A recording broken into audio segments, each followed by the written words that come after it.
Alrighty, welcome back everyone. We just talked about private equity possibly getting into the Big 12 as well as maybe naming rights for the league, maybe the All-State 12 coming down the road, but don't necessarily love that by any means. But let's get into the second segment here. Let's talk about Ohio State. When we talk about, college football going into this year, the conversation usually starts with Ohio State and Georgia. I think those are the two teams kind of setting the pace for pretty much everyone else going into the season, and Ohio State and Georgia have been the two top bet teams, Ohio State being the most bet team to win the national title this upcoming year, and it seems like everything is in place for them to do that. They have an incredible roster, a really good coaching staff, a lot of things going for them, but they don't necessarily have a trend that is kind of formed over the last 10 years that they might need to win a national title. So let's get into this and start to break this down because this is really interesting. One of the things that has kind of happened over the last little bit in college football is immense amounts of change every single year with rosters, with coaches, with everything in between.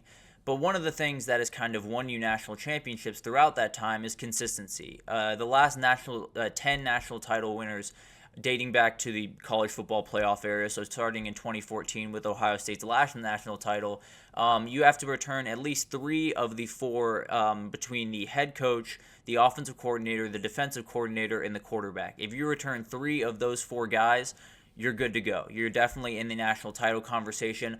Also, among that, the top 10 or the last 10 national title winners finished top 13 in the final rankings from the previous season. So kind of gives you an idea of the trends that are kind of being followed, and the teams that, follow it and don't follow it might have a better shot to win a national title. So Ryan Day obviously back as the head coach. Jim Knowles back as the defensive coordinator, but you do introduce a new face in Chip Kelly and Will Howard coming in as your starting quarterback.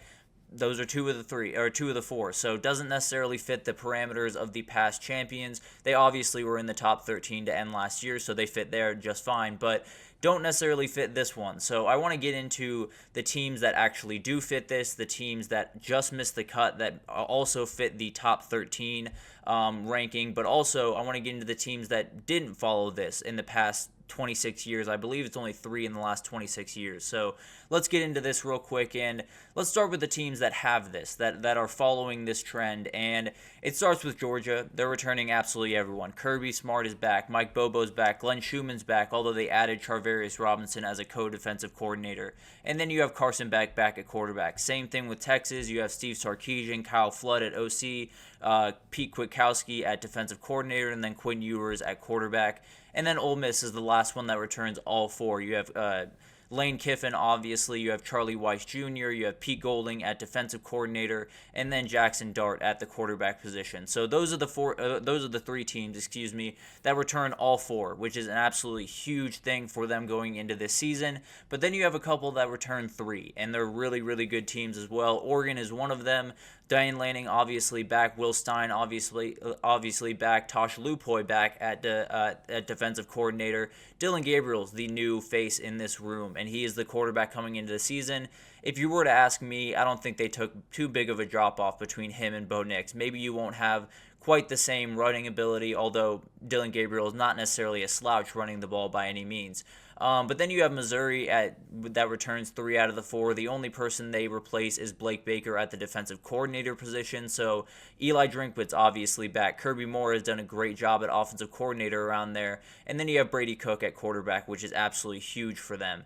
And then Florida State is kind of like Oregon. They return all of the coaches they need, but add DJ Uiagalelei as their new quarterback, filling in for Jordan Travis, from a year ago. But they still have Mike Norvell, still have Alex Atkins, one of my favorite coaches in the entire country, and then Adam Fuller as well. So they're going to be more than fine. These are the teams that follow this trend. All of these teams have a very good shot to win a national title. I think they're all in that mix. Missouri's the one that you might not necessarily put in this mix with the rest of this group, but it's going to be a really good team. They have every ability to make some noise. Frankly, I think they have the best offensive player in the entire country in Luther Burden, so I think they can do some really, really remarkable things up there in Columbia and maybe just take some people by surprise this upcoming year. But let's get to a couple of teams that just missed the cut, but also finished top 13 last year, so fit one criteria but don't fit the other, maybe the more important one, to be totally honest. But Let's start with Ohio State. Obviously, we talked about it. Ryan Day is back. You have Chip Kelly coming in. He will be calling plays now. Probably a good thing for Ohio State in the long term, if I'm being honest. And then you have Jim Knowles back at defensive coordinator. Has done just an incredible job with that defense since he's showed up in Columbus. And then you have Will Howard coming in. Obviously, a very, very big topic of conversation. Can he do the things that you need him to do?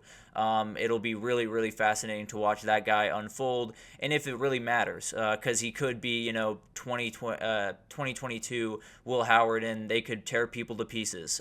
So it might not matter. It might matter. Who knows? But Penn State also returns 2 out of the 4. They return their head coach and their quarterback. James Franklin's back. Drew Aller's back. But Andy Kotelnicki and Tom Allen at the coordinator positions might be the most important people in the Big Ten this upcoming year. If they hit, Penn State has everything they need to win a Big Ten title, but those guys absolutely have to hit the way that some guys in the past have not quite at those positions. But let's keep going down the list here. We have Alabama only returns 1 out of the 4. Obviously, the coaching staff turnover plays a huge part in that. You add Kalen DeBoer, Nick Sheridan, and Kane Womack at the head coach and coordinator positions, and then Jalen Milroe being back. I would argue it might be the most important person to be back is Jalen Milroe for that team, but it'll be really interesting to see how that new head coaching staff kind of finds their way in this new world. And then Oklahoma returns 1 out of the 4. Jackson Arnold obviously got that start at the end of the season, but is a new starter nonetheless. You have Brent Venables coming back, but then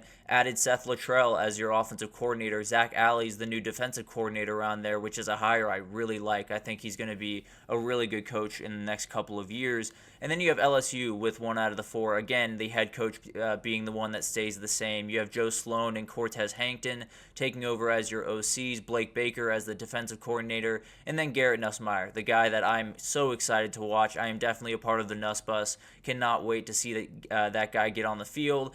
Michigan, I have it at 0.5 out of 4, although it is 0 out of 4 technically, but I think Sharon Moore still being on staff gives them at least half a point. But Sharon Moore moves up to the head coaching position, Kirk Campbell in at the offensive coordinator, Wink Martindale at defensive coordinator, and then obviously Alex Orji is the new quarterback around there.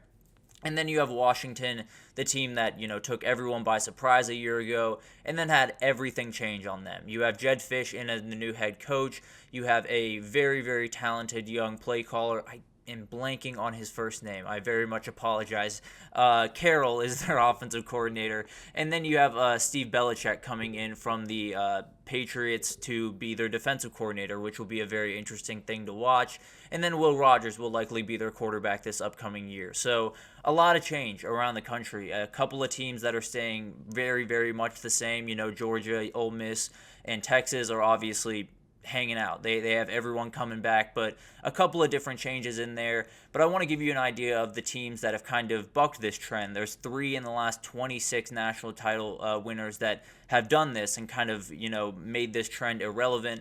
And it's 3 just ridiculous teams. Miami in 2001, as we all know, is one of the greatest rosters that's ever been assembled in college football. Ken Dorsey was the only returner on this team at quarterback. Butch Davis had moved on, so Larry Coker, who was the OC before, was the head coach. They brought in a new OC, brought in a new defensive coordinator. So a lot of turnover, but when you have all the dudes that they had, it was going to be a really good proposition for you to get at least in that conversation for a national title. The 2007 LSU one was obviously a crazy one that many people didn't even expect until the last week of the season because of how crazy that year was. But they had Les Miles and Bo Pelini coming back for their 3rd season. Matt Flynn was a first-year starter, and then Gary Crowton was the defensive coordinator in his first year over there. And then Florida State in 2013. Jimbo Fisher was the only returner, but he was the OC and the head coach at that time. So technically returned 2 positions, but 1 guy. You brought in Jameis, obviously, as a first-year starter, just lit the world on fire.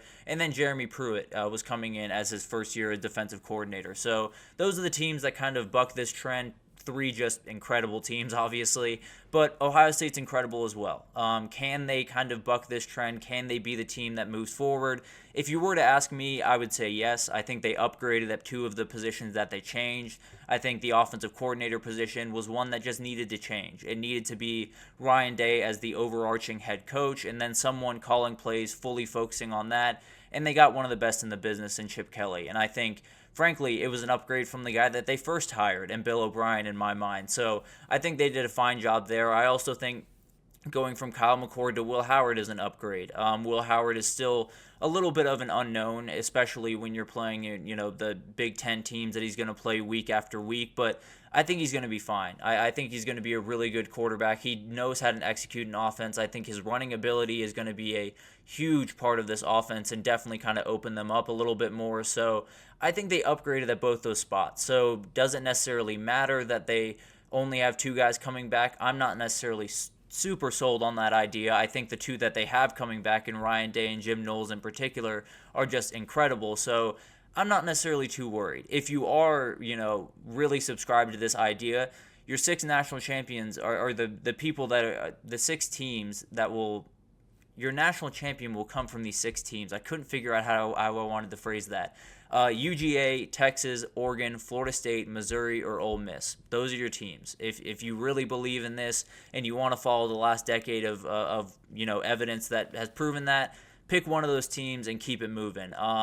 Now, last year it was 4 out of 4 for Michigan. The year before that it was 3 out of 4 for UGA, with only Dan Lanning moving on. So it's going to be a really interesting thing to watch in a landscape that is always changing with roster moves and coaching moves and everything in between.